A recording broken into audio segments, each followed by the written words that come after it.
ഇന്ന് നമ്മൾ ഉണ്ടാക്കാൻ പോകുന്നത് ചൂരക്കറിയാണ്. അതിന് വേണ്ടിയിട്ട് രാവിലെ തന്നെ പോയി ചൂര വാങ്ങിച്ചുകൊണ്ട് വന്ന് അതെല്ലാം ക്ലീൻ ചെയ്ത് കറി വെക്കാനുള്ളതും അതുപോലെ തന്നെ വറക്കാനുള്ളതും മസാല പുരട്ടി വെച്ചു. അതിന് ശേഷം ഒരു കലെടുത്തിട്ട് അതിലോട്ട് ഒരു മീഡിയം സൈസ് തക്കാളി, ഒരു പച്ചമുളക്, ഒരു ചെറിയ ഇഞ്ചി, പിന്നെ കുടംപുളിയും കൂടി ഇടുക. അതിന് ശേഷം ഒരു തേങ്ങയുടെ പാൽ അടിച്ചൊഴിക്കുക.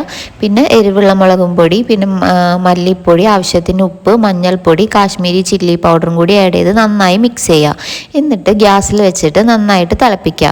നന്നായി തിളച്ച് വന്നു കഴിഞ്ഞാൽ നമ്മൾ കഴുകി വൃത്തിയാക്കി വെച്ചേക്കുന്ന മീനും കൂടി അതിലോട്ട് ആഡ് ചെയ്തിട്ട് നന്നായിട്ട് തിളപ്പിക്കുക. മീൻ വേവാൻ ഒരു 20 മിനിറ്റ്സ് എടുക്കും. എന്നിട്ട് കൂടുതലായതുകൊണ്ട് നല്ല വേവ് ഉണ്ടാവും.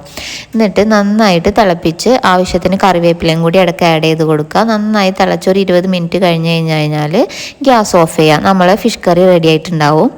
അത് ചോറിൻ്റെ കൂടെ അതുപോലെ ചപ്പാത്തിയുടെ കൂടെയൊക്കെ നല്ല സൂപ്പർ ടേസ്റ്റാണ്. എല്ലാവരും ട്രൈ ചെയ്ത് നോക്കിയിട്ട് എങ്ങനെയുണ്ടെന്ന് പറയണേ. ഇതുപോലെയുള്ള റെസിപ്പീസിനായിട്ട് നമ്മുടെ ചാനൽ സബ്സ്ക്രൈബ് ചെയ്യാൻ മറക്കല്ലേ.